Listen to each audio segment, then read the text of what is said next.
अगर आप एक ऐसे स्टूडेंट है जिसने इस साल एमडीकेट में रीअपेयर होना है और आप श्योर नहीं है कि आप एक और दफ़ा ट्राई करें या नहीं करें, एफएससी स्कोर इम्प्रूव करें या नहीं, तैयारी कैसे शुरू करें, लोगों की बातों का क्या करें और इस दफ़ा एमडीकेट में वो 90 प्लस स्कोर कैसे करें, then this video is definitely for you.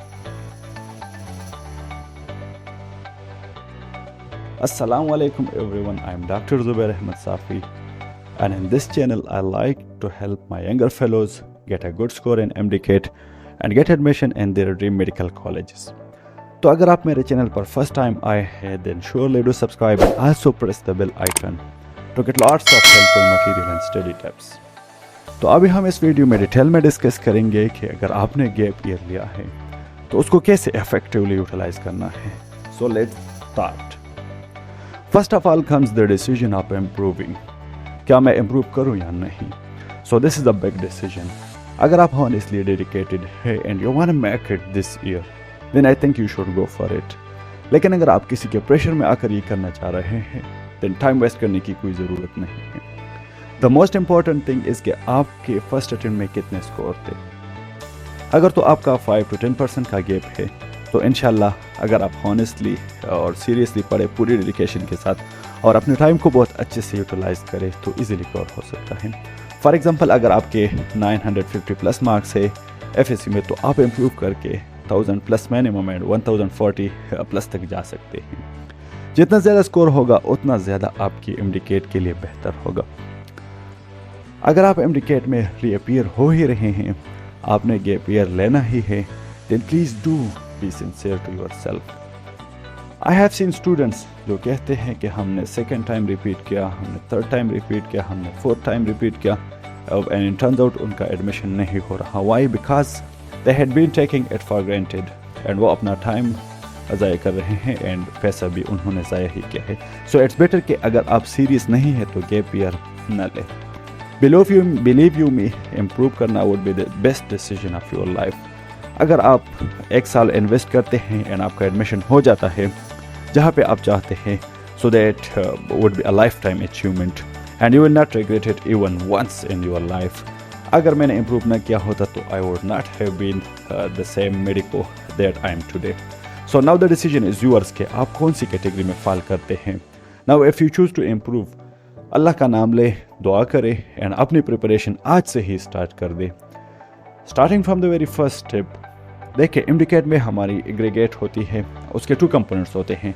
50% जो है एमडीकेट है, 40% एफएससी है एंड 10% जो है मैट्रिक है.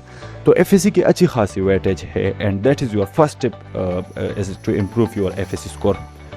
देखिए keep a check on your website. जैसे ही आपकी बोर्ड जो भी है जिसमें जैसे ही एडमिशन्स ओपन होते हैं इम्प्रूवमेंट की, आप अप्लाई करें. अच्छा, the most commonly question ask के कौन सा सब्जेक्ट इम्प्रूव करें. अपनी मार्कशीट उठाए और देखें कि किस सब्जेक्ट में आपका एक्सट्रीमली लो स्कोर है. Don't burden your self with lots of subjects. थोड़ी चूज़ करें लेकिन वो चूज़ करें जिसमें ज़्यादा मार्जिन हो, एटलीस्ट 10 to 20 मार्क्स जिसमें इम्प्रूव हो सकते हैं. ठीक है, उसमें ज़रूर इम्प्रूव करें. और जिसमें 5 to 10% इम्प्रूव हो सकते हैं वो आपकी चॉइस है, if you want to do it और नॉट. ठीक है, स्पेशली आपने साइंस सब्जेक्ट्स की इम्प्रूवमेंट पे ज़्यादा फोकस करनी है बिकॉज उसमें मार्क्स इम्प्रूव होने के चांसेस ज़्यादा होते हैं. After this I get lots of questions regarding FSc MDCAT एक साथ कैसे मैनेज करें. That is very much easy. अभी आपके पास एमडीकेट के लिए जो है एटलीस्ट 6 months है. अगर आप अभी से एमडीकेट की तैयारी स्टार्ट करते हैं, बिल्कुल स्टार्ट करें एंड एग्ज़ाम को जब एक या इससे ज़्यादा मंथ रह जाए, 1.5 month कोशिश करें तब तक आपने साइंस सब्जेक्ट्स एमडीकेट सिलेबस के अकॉर्डिंग कवर अप किए हों. And one thing more, specially आपने weak subjects and weak chapters पे ज़्यादा फोकस करना है. फॉर एग्जांपल फिज़िक्स आप उसको अच्छे से पढ़ सकते हैं एंड इंग्लिश के रूल्स जिसको रट्टा लगाना पड़ता है. इन टाइम में इतना फ्री टाइम नहीं मिलता कि आप इंग्लिश को डिप में पढ़ सके. This is your time, cover up your English very well now. And इसके साथ ऑर्गेनिक केमिस्ट्री आप कर सकते हैं क्योंकि ऑर्गेनिक केमिस्ट्री प्योरली रट्टा है. और फिर जब आप एफएससी एग्ज़ाम्स देने वाले होंगे देन प्योरली एफएससी सब्जेक्ट्स पे स्विच कर जाए. फॉर एग्जांपल आपने 2 to 4 सब्जेक्ट्स में इम्प्रूव करना है तो उसके लिए आई थिंक 6 to 8 days पर subject is more than enough. क्योंकि एमडीकेट पॉइंट ऑफ व्यू से आप बार बार इन्हीं टॉपिक्स को पढ़ चुके हैं. ठीक है, एंड फिर FAC एग्ज़ाम्स के बाद आपके पास 2 to 3 मंथ्स होंगे, ठीक है, जिसमें ऑलरेडी आप अपने वीक पॉइंट्स तो कवर कर चुके हैं पिछले टाइम में। अब जो आपने करना है that is to do maximum revisions, चीज़ों को अच्छे से याद करना है और ज़्यादा से ज़्यादा practice test, FLPs and mock test attend करने हैं, ठीक है। एक और गोल्डन टिप दे देता हूँ, I didn't share it before, वो ये कि अभी जो आपके पास FAC एग्ज़ाम से पहले का टाइम है, इसमें कोशिश करें कि आप जितना ज़्यादा लेक्चर्स अटेंड कर सकते हैं, जो नोट्स बनाना चाहते हैं, अपनी कॉन्सेप्ट्स क्लियर करना चाहते हैं, वो सब आप अभी ही कवर कर लें। बाद में आपके लिए इसका कोई मसला नहीं हो। आपका टाइम हो, आप उसको मैक्सिमम प्रैक्टिस में यूटिलाइज कर सकें। तो FAC की हमारी इम्प्रूवमेंट अल्हम्दुलिल्लाह से हो गई है। Now very important point is that students who improve or who repeat or who take a gap year, they are overconfident। अक्सर ऐसे बच्चे होते हैं, उनको लगता है कि they are appearing for the second time और इस दफ़ा तो उनका एडमिशन हो ही जाएगा। नो, ऐसा बिल्कुल भी नहीं है। ऐसे बहुत से स्टूडेंट्स होते हैं जो रिपीट करते हैं but they make the same mistakes again. उसकी रीज़न क्या होता है? Because they are over confident, वो टाइम वेस्ट करते हैं and they don't put in the required effort. So I want to tell you all के एक मिनट आपका कीमती है, don't waste your time at all.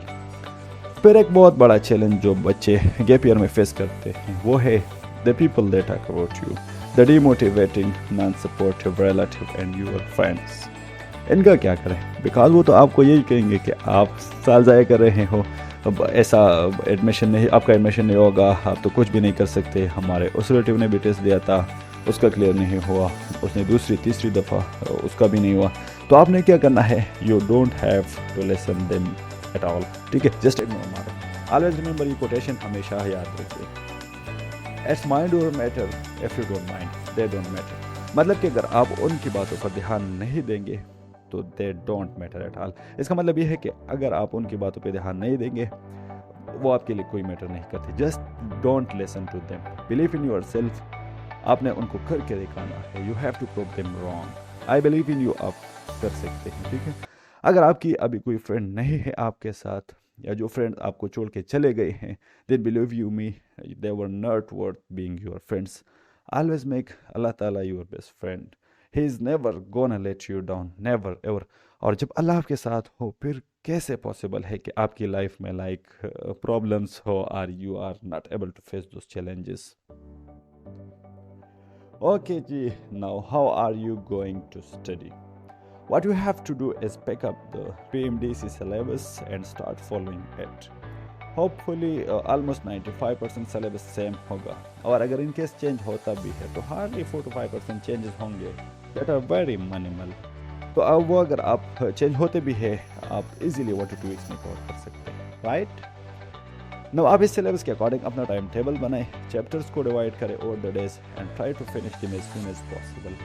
आपने एक बात का ध्यान रखना है कि आप जो भी टॉपिक करते हैं उसका आपने 100% करना है।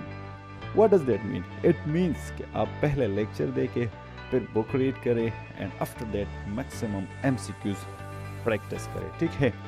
आपने हर एंगल से एक टॉपिक को कवर अप करना है, तभी आपका कंसेप्ट क्लियर होगा एंड आप सीट अचीव कर पाएंगे इंशाल्लाह। एक और इम्पोर्टेंट पॉइंट, आपने अभी तक जो है जो लास्ट मीटिंग हुई थी PMDC की, उसमें अभी तक नेशनल एमडीकेट का कुछ भी डिसाइड नहीं हुआ, ठीक है। नेक्स्ट मीटिंग में शायद कुछ डिसाइड हो जाए, लेकिन आपने अपनी प्रोविंस का जो बुक्स हैं आपने वो पढ़नी है, ठीक है। आप जिस प्रोविंस से भी है अपने प्रोविंस के जो आपका रिलेटिव बोर्ड है वही बुक्स आपको पढ़ने हैं, और जो फेडरल से हैं वो तो फेडरल के बुक्स ही पढ़ें। और अगर आपसे हो सके, अगर आप KP से है, पंजाब से है, सिंध से है, और चाहे जिस प्रोविंस से भी है, फेडरल बायोलॉजी जो है वो नेशनल बुक फाउंडेशन वाली वो ज़रूर पढ़े साथ में। उन्होंने चीज़ें जो है वो वेल ऑर्गेनाइज्ड प्रेजेंट किए हैं बुक में। उनकी जो डायग्राम्स है वो बड़े जो है वेल ऑर्गेनाइज्ड है, और जो उन्होंने टेक्सचुअल उनका जो तरीक़ाकार है वो बड़ा मुझे अच्छा लगता है पर्सनली। सो आप लोग भी वो करें, क्योंकि वहाँ से भी आप लोग का पूरा पोर्शन क्लियर हो जाता है। अगर आप पंजाब से हैं तो ज़रूर करें, ठीक है। फेडरल से तो KP में फिर भी कोई इक्का दुक्का चीज़ें आ जाती है, आती है ज़रूर, 8 to 10 MCQs होंगे। लेकिन अगर आप पंजाब से है तो ये चीज़ का कोई पता नहीं चलता। इस साल टेस्ट बहुत आसान आया था, नेक्स्ट ईयर शायद टफेस्ट टेस्ट आए, ठीक है। आपने ये ध्यान ज़रूर रखना है। और एक क्वेश्चन जो कॉमनली पूछा जाता है कि प्रैक्टिस बुक्स कौन से यूज़ करें। अगर आप केपी से हैं तो बायोलॉजी के लिए जो अभी रिकमेंडेड बुक है वो है गोल्डन सीरीज़। फिज़िक्स के लिए एक्सपर्ट और जीनियस, इनमें से किसी को भी आप यूज़ कर सकते हैं। और केमिस्ट्री के लिए चैम्पियन है। और इसके साथ एक बात ज़रूर याद रखें, केप्स का जो फिज़िक्स है वो आप लोग यूज़ कर सकते हैं प्रैक्टिस बुक, और केमिस्ट्री भी यूज़ कर सकते हैं, ठीक है। अगर आप पंजाब से हैं तो प्योरली आप लोग किप्स, स्टेप्स और स्टार और टार्शिया, इन अकेडमीज़ के जो है आप लोग बुक्स, प्रैक्टिस बुक्स यूज़ कर सकते हैं। ये हाईली रिकमेंडेड है। और अगर आप सिम से हैं, ठीक है, तो आप लोग नियर पेयर उनकी जो प्लेटफॉर्म है, उनकी MCQ बुक्स है, वो आप लोग जो है आजकल मोस्टली रिकमेंडेड है, ठीक है। और बलूचिस्तान वालों को भी ये मैं यही कहूँगा, उनकी बायोलॉजी है जो है वो काफ़ी मतलब कि एक्सप्लेनेटरी है, उनको एक्स्ट्रा बुक्स मेरे ख्याल से पढ़ने को ज़रूरत भी नहीं है। लेकिन वहाँ पे जो लोकल अकेडमीज़ है उन्हीं की बुक्स लेके आप लोग वहाँ यूज़ कर सकते हैं, ठीक है। क्योंकि बोलान का टेस्ट कंसेप्चुअल होता है, अक्सर आउट ऑफ सिलेबस आ जाता है, लेकिन कंसेप्चुअल इतना मतलब कि अगर आप थोड़ा सा भी पढ़ ले तो वो क्लियर हो ही जाता है, ठीक है। बीइंग एन इम्प्रूवर, मैं आपसे एक्सपेक्ट करता हूँ कि आप एग्ज़ाम से पहले कम से कम 5 to 6 रिवीजन ज़रूर कर लें। मिनिमम 5 to 6 एंड मैक्सिमम आप जितनी दफ़ा कर सकते हैं, that would be more better for you. और उसके बाद आप जो भी चैप्टर प्रिपेयर करते हैं, मेक श्योर कि आप उसके एक टॉपिक के 100+ MCQ जो है वो प्रैक्टिस ज़रूर करें। जितनी ज़्यादा प्रैक्टिस कर सकते हैं करें, because that is the most important thing. अगर आप सिर्फ बुक से पढ़ते रहते हैं and you don't practice, so it means you are only preparing 50% for your test. Another very important question I often get asked is के हमने किसी और बैचलर डिग्री में एडमिशन ले लिया है और हम साथ साथ MD-CAT की तैयारी भी करना चाहते हैं, so can you suggest us कि हम कैसे पढ़ें। मैं इसका आंसर जो है एक्सप्लेनेटरी देना चाहता हूँ, ठीक है। देखो students, my personal opinion is that कि अगर आप एक चीज़ पे फोकस करें so that would be better.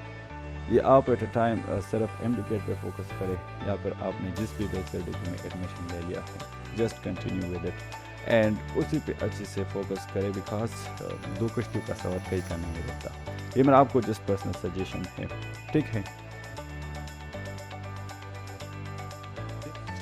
कि कहीं और एडमिशन लेकर साथ साथ तैयारी भी कर रहे होते हैं, MD-CAT की प्रिपरेशन भी जो है वो कर रहे होते हैं।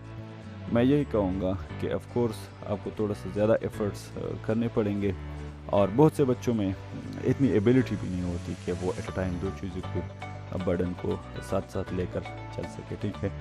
और अगर आप रिपीटर हैं, इम्प्रूवर है, सेकंड थर्ड टाइम है आपका, फिर अब जो है आप साइड पे कई एडमिशन सिक्योर कर सकते हैं। लेकिन अगर आप फ्रेशर हैं तो आप एक और दफ़ा ट्राई ज़रूर करें, ठीक है।